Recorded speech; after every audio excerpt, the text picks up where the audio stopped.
What's up, everyone? It's Roger and James here from the very first episode of the What's on Disney Plus podcast. In this episode, we're going to be talking all about Disney's brand new streaming service, Disney Plus. A lot of information got announced during a live webcam with CEO Bob Iger, and also in the quarterly results. So Disney Plus is now the official name for the Disney streaming service. It includes content such as Marvel, Star Wars, Pixar, Disney, and also National Geographic. They were very open about that in there. They also give some information on the new shows. But before we do that, make sure you hit that subscribe button on the video or the audio platforms. Okay, so like I say, it's definitely, they definitely came out swinging with this one here. The name, Disney Plus. I was a bit like, that's kind of a good name, but as I'll allude to later on, there are some issues with it on the internet, but it kind of fits in with like the ESPN Plus kind of thing. And I'm wondering if Hulu Plus is going to be the next thing. Yeah, the name is okay. It kind of gets across what it's trying to do and what it's trying to sell, but it's also not something that kind of rolls off quite as well as, say, Netflix or Hulu. So, but it's also, it's straight to the point, isn't it? This is Disney. This is Disney's thing. If you want Disney, it is there. There's no confusion over whose streaming platform this is and what you're going to find on here. It's going to be very much the sort of family-friendly, laser beam focus on the Disney products, the family-friendly stuff. But also, there's just lots of bits of thing in. There was loads of news coming through. They announced a new series for Star Wars. There's going to be one based on Cassian from Rogue One. He's getting his own miniseries. So that's the not only the second live action series, but that's the third Star Wars series announced for Disney Plus already. We've got the Clone Wars season. We've also got the Mandalorian, and now we've got this one as well. So that's cool. They've also officially confirmed that Loki is getting his own series on Disney Plus. So we know that there's definitely going to see more of this, and I'm sure we're going to see lots more other bits and pieces, but that's now been officially confirmed. There was also the confirmation. Well, I mean, we've kind of known it before, Monsters Inc. and High School Musical are getting their own series. They also announced that Disney Imagineering is going to be having their own show on here as well. There's going to be a show which they viewed. I think Bob Iger said that it was about, he wanted to make a show that will really get the diehard Disney fans involved from the parks and stuff, which I think is a really smart move. Yeah, because the advantage of having these streaming apps, Disney Plus or Hulu, is that you can do stuff for every type of audience, and it doesn't matter because they're all paying the same price. Presumably, I'm going to assume it's a single tier pricing at least to launch. But I think the talk at the minute is going to be cheaper than Netflix. I think it'll be between like the $5 and $10 bracket because there's not going to be as much on there to begin with. But I think it's going to be building. I mean, I think it depends on how well it goes. Right. But either way, let's assume for the moment that it's a single tier pricing, and whatever that price comes in at. If Imagineering is something interesting, it interested me and you, but I mean, I suppose that's fairly obvious from the site that we're talking from here.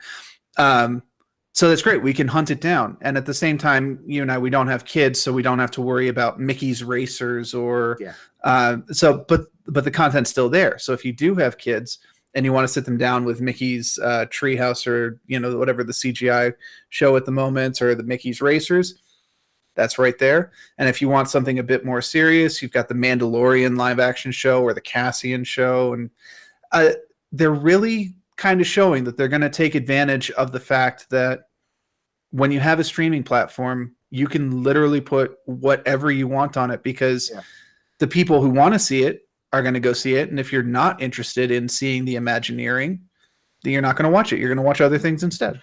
Well, the other big key thing here is they've set it up so that there's going to be very much, I think, when you log in, you're going to have the 5 or these brands, and you click on the brand on the menu, and then you get all the stuff within that. So it's going to be a much more easier way of finding the content thing from within that. So if you're into the Marvel, you can find it all quite easy and sort of separate it out a little bit more. And obviously then you're going to have the subsections within. But I think the idea is they want to push those brands. You know, they specifically said it.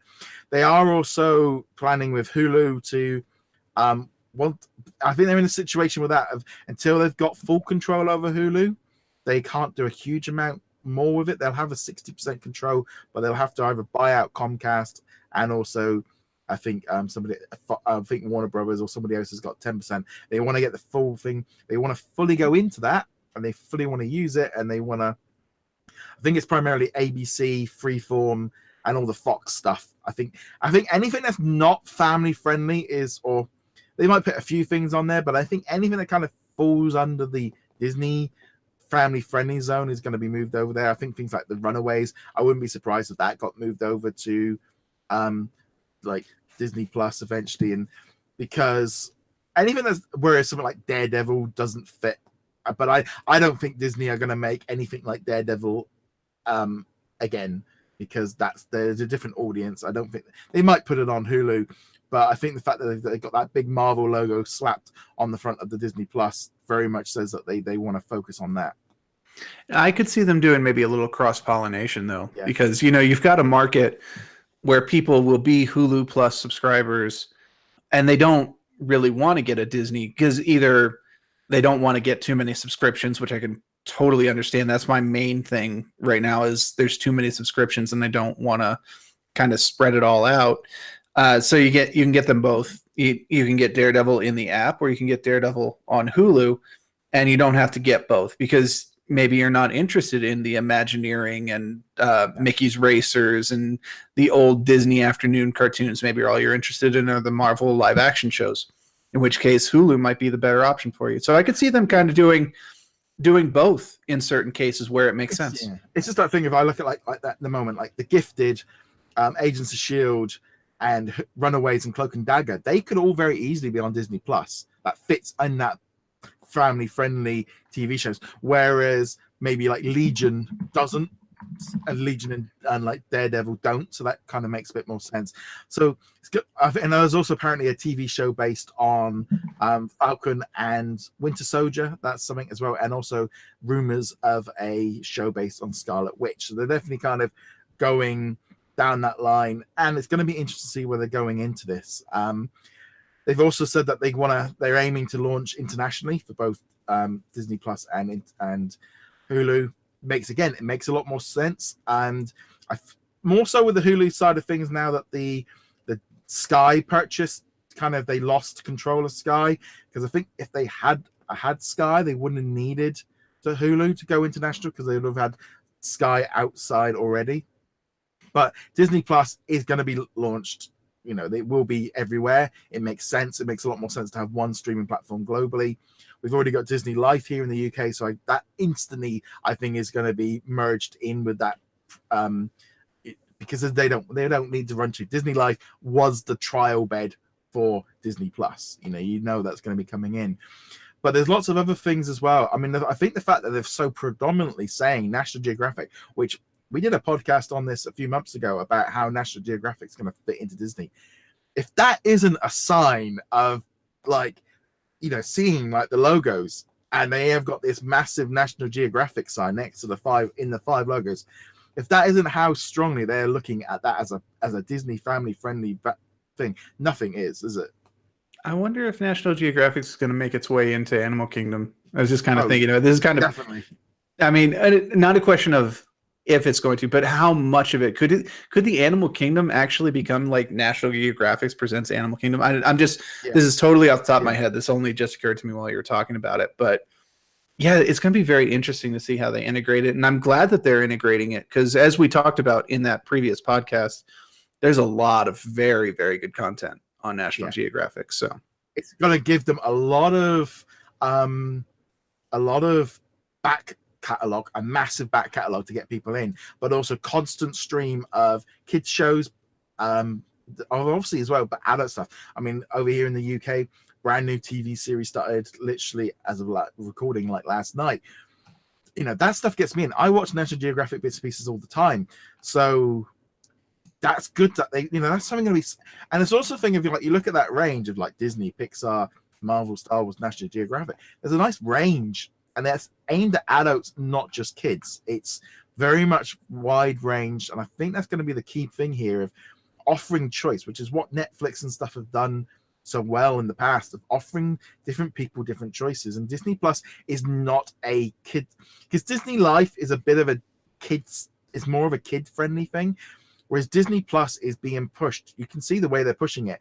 It's not all about animated cartoons and the Disney Channel.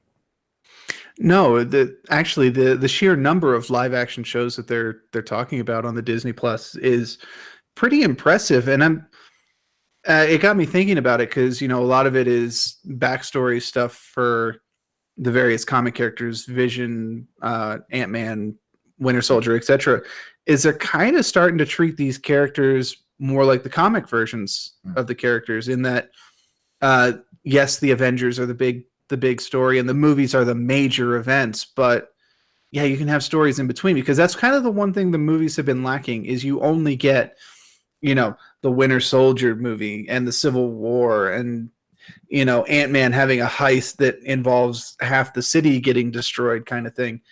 They can do these smaller stories with the live action shows, which I think will be good to fill in the gaps, because right now all we see are the super intense moments, and these shows can do a good job of kind of building in, showing them being competent at their jobs without having to worry about destroying the entire world or whatever. So that was kind of a tangent off of the original point, but yeah, they really are putting in something for everybody.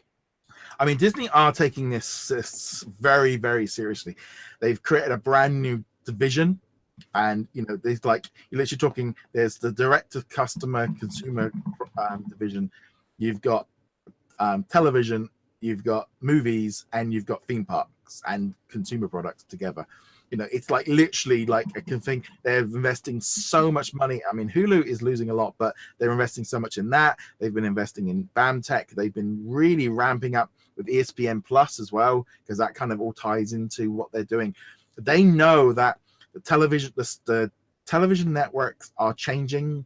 The days of having cable and satellite are going, and you need to have these streaming services, and they're going all in. They want to make sure that you subscribe to them. They want to make sure that you want this content, because you go on there and you read some of the things on some of the bigger websites, and people going, I don't want all these different streaming services, I might as well get with cable.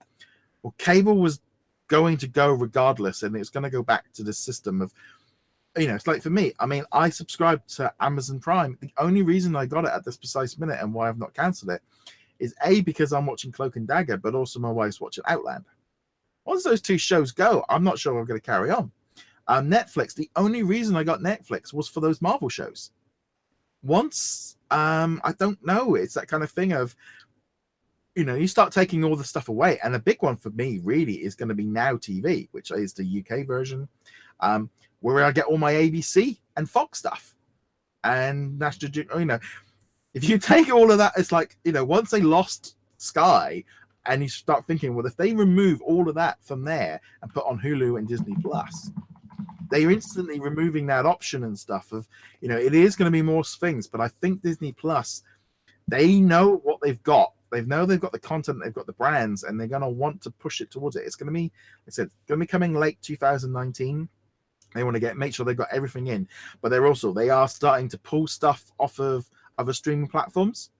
And there's a lot of stuff not out there at the minute. Netflix, as stuff expires, they are not replacing them. They're also actively even buying their licensing back and paying for it. I think actually with the fact that they're maybe not paying so much for Fox because of the Sky deals, they've probably got a little bit more money now to actually do this properly. This is going to come in with in some ways I don't want them coming out with, they need a big back catalog to begin with, but they also need to stretch it out a little bit. They don't want to be putting everything on there too quickly. Yeah, and that is going to be the big concern is, one, how much content is available to begin with, and two, how quickly content joins the service. And it's going to be a very kind of thin needle to thread kind of thing, or however that phrase goes. Because if they launch with too much content, that's kind of a problem. If they launch with too little, then there's no incentive. And there needs to be a steady stream, but it can't be overwhelming, because at some point you're just like, well, they launched 4 shows. I want to watch 3 of them, and I don't have the time to watch 3 of them. I'm just going to go do something else instead. But yeah, yeah. I was going to say, I'm a little bit surprised it didn't push a little bit more on some of the other, like the ABC, Fox, like certain shows, like something like Simpsons and Family Guy. I mean, the only thing as I'm thinking is that they want to have some content on Hulu as well as to push that promotion when they get it properly. But there's certain things like we say Modern Family or something like that, which I would view more as a Disney show, as a family-friendly thing, rather than on Hulu. It's that weird line of, I was surprised with the logos and stuff of like, I don't know, it just seems a lot of the stuff on ABC, there's lots of shows I watch on there, things like Grey's Anatomy or Good Doctor or something like that, which I it's like, well, I can quite easily see that on Disney Plus, but I can see why they might want to spread that out onto Hulu. But it's a bit of an odd one, because if you've got a series about superheroes and Star Wars, a hospital drama is not that much of a stretch. Yeah, but here's the thing. I think that Disney very clearly wants an obvious line between what is Disney and what is ABC, or whatever ABC becomes. Star Wars, Marvel, Mickey Mouse, Pixar, etc. Those are very clearly identifiably Disney. I mean, in as much as Star Wars or Marvel is, but we associate them with Disney. It's amazing how many people don't know ABC is owned by Disney. Just like the number of people who don't know that NBC is owned by Comcast, or the stations that Fox owns and some of these other ones, because they don't. Yeah, they might have that little like copyright thing of a Comcast company, a Disney company, but how often do people actually pay attention to that?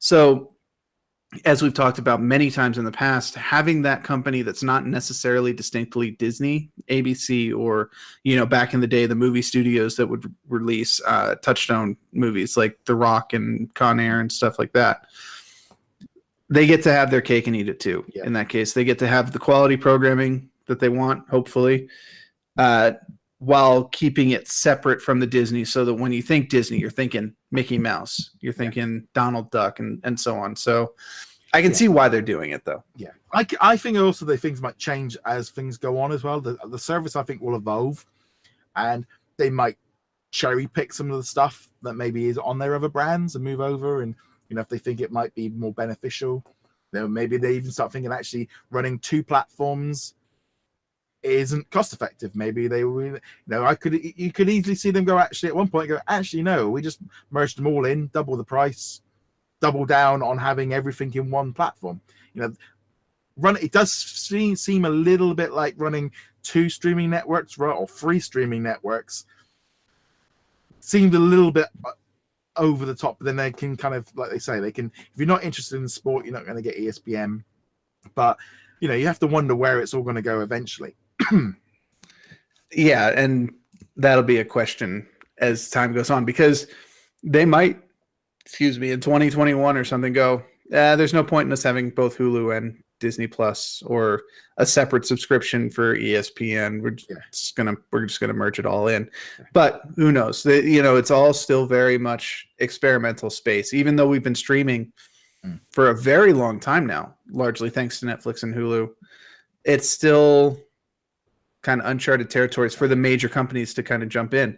Even Fox and NBC and these other companies, they're still trying to figure out what they want to do. I mean, CBS launched their streaming app a year ago with Star Trek Discovery, but I don't know. I don't hear about it too much, and most of the people who talk about Star Trek Discovery don't talk about it as being on the CBS app. They watched it in another way. I know over in Europe, you guys just get it on Netflix, so it's completely different over there. I mean, that's the big problem as well, is like international rights. This is the biggest problem with the like American Netflix has a lot more than European ones, but it's like certain shows like The Handmaid's Tale and First, which is something I just started watching.